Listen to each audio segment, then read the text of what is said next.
अगर इम्तियाज जलील 50 लाख रुपए का अगर लोन लेता है और वो लोन डिफॉल्ट करता है तो बैंकों को ये इख्तियार है कि मेरा नाम, मेरे गारंटर का नाम, मैं जो प्रॉपर्टी मॉर्गेज कर रहा हूं उसका एडवर्टाइजमेंट अखबार के जरिए वो देकर मेरी प्रॉपर्टी सीज करते हैं और मुझे बदनाम करते हैं मैं 50 लाख रुपए का लोन लिया हूं।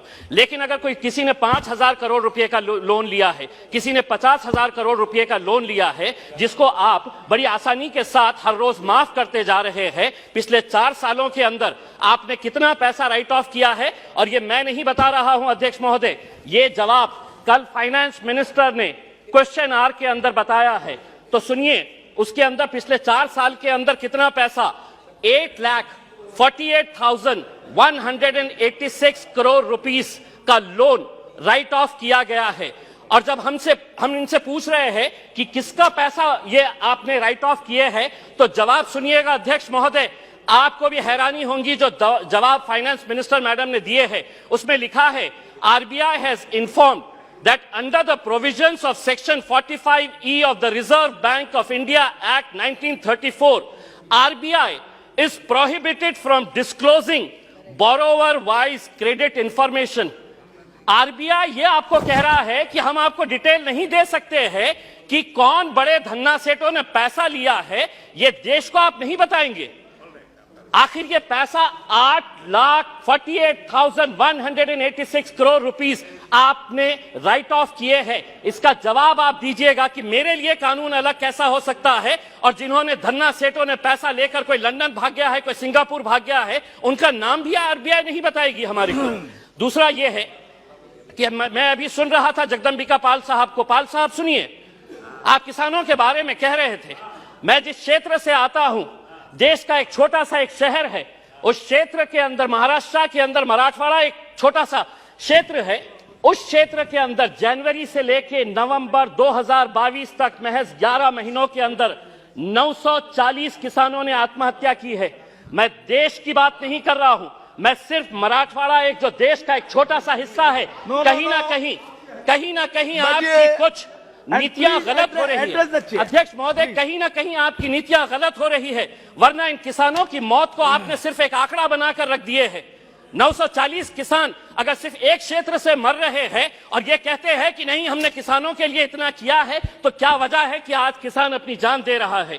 आप ये कहते हैं कि प्रधानमंत्री उज्ज्वला गैस स्कीम के अंडर में आपने 10 करोड़ लोगों को दे दिए हैं। आप ये आंकड़ा बताइए, कितने ऐसे गरीब लोग जो पहले हम भी मानते हैं, हम भी खुश हुए थे, हमने भी स्वागत किए थे कि ये लोग जब अलग अलग तरीके से गैस की जगह पहले लकड़ी के ऊपर, कोयले के ऊपर है तो अपना खाना बनाते थे, आपने गैस दिए, लेकिन कितने लोग अब दोबारा रिफिल करने के लिए जाते हैं? क्या यह सच्चाई नहीं है कि पिछले 7 सालों के अंदर, 7 साल पहले गैस के सिलेंडर का रेट 450 रुपये था, आज आपने उसको 1,080 रुपये किए हैं, और ये उम्मीद कर रहे हैं कि आप जितना पैसा एडवर्टाइजमेंट के ऊपर लगा रहे हैं कि प्रधानमंत्री उज्ज्वला योजना के ऊपर, वही पैसा अगर आप दे देंगे तो शायद इन गरीबों को फायदा होगा।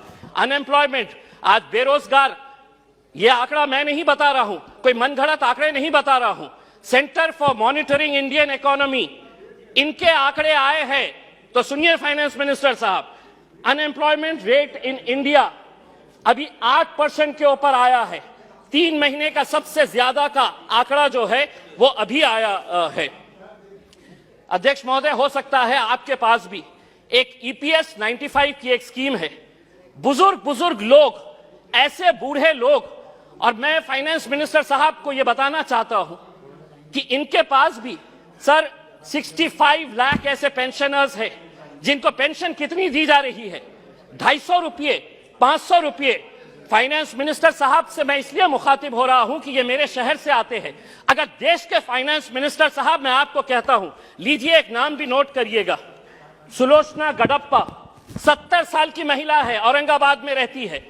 सुलोचना गडप्पा, फाइनेंस मिनिस्टर साहब नोट करिए, आप औरंगाबाद शहर से ही आते हैं। उसको कितनी पेंशन दी जाती है?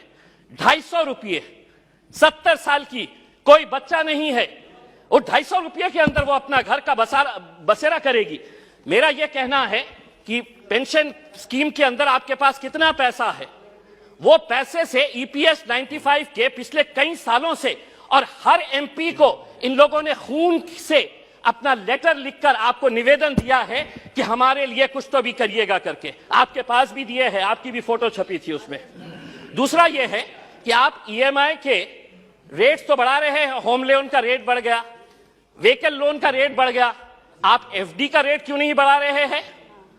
क्या वजह है कि आप ये रेट्स के अंदर तो बड़ी आसानी के साथ फैसला ले लेते हैं, लेकिन एफडी का रेट जब बढ़ाने की बात आती है तो आप इसके अंदर कोई फैसला नहीं लेते हैं। आप एजुकेशन के लिए पैसा मांग रहे हैं। मैं ये कहना चाहता हूं अध्यक्ष महोदय, अगर स्कूल में टीचर नहीं, कॉलेज में लेक्चरर नहीं और अगर अस्पताल के अंदर डॉक्टर नहीं तो वो इमारतें किसी काम की नहीं है। अगर वहां पर अगर आपके पास फैकल्टीज नहीं है, और ये भी मैं मनगढ़ंत नहीं बता रहा हूं, आप ही ने जवाब दिया है, सरकार ने लिखित में जवाब दिया है, यूनिवर्सिटीज के अंदर, सेंट्रल यूनिवर्सिटीज के अंदर प्रोफेसर्स कितनी, अध्यक्ष महोदय, प्रोफेसर्स की कितनी वैकेंसी है? 6180 प्रोफेसर्स की वैकेंसीज है। आईआईटीज और आईआईएम्स, बहुत सारे बीजेपी के हमारे सदस्यों ने कहा कि देखिए हमारे राज्य के अंदर हम कितने आईआईटीज और आईआईएम्स बना रहे हैं। इमारत बनाने से तालीम नहीं पहुंचाई जा सकती है, उसके लिए आपको लेक्चरर्स की जरूरत रहेगी। आईआईटीज के अंदर 4502 लेक्चरर्स प्रोफेसर्स की वैकेंसीज है, आईआईएम्स के अंदर 493 वैकेंसीज है। दूसरा यह है, एक बहुत अहम सवाल, 2015 के अंदर आपने प्रधानमंत्री आवास योजना शुरू की, हमने स्वागत किया, पूरे देश ने स्वागत किया कि हर बेघर को घर मिलने वाला है। और प्रधानमंत्री साहब का एक भाषण भी है जिसमें उन्होंने खुद ने कहा है, यूट्यूब के ऊपर आप भी देख सकते हैं, कि 2022 तक हम हर बेघर को घर देंगे। फाइनेंस मिनिस्टर साहब औरंगाबाद से है, 50,000 लोगों ने अप्लाई किया है पिछले 6 साल से। आज मैं पूरी जिम्मेदारी के साथ ये कह रहा हूं, एक सादा ईंट तक नहीं पड़ा है। बिल्डिंग बनाने की तो बात छोड़िएगा, आप सादा ईंट नहीं पड़ा। अध्यक्ष महोदय सिर्फ एक मिनट, एक सादी ईंट तक नहीं पड़ी है। दूसरा यह है अध्यक्ष महोदय,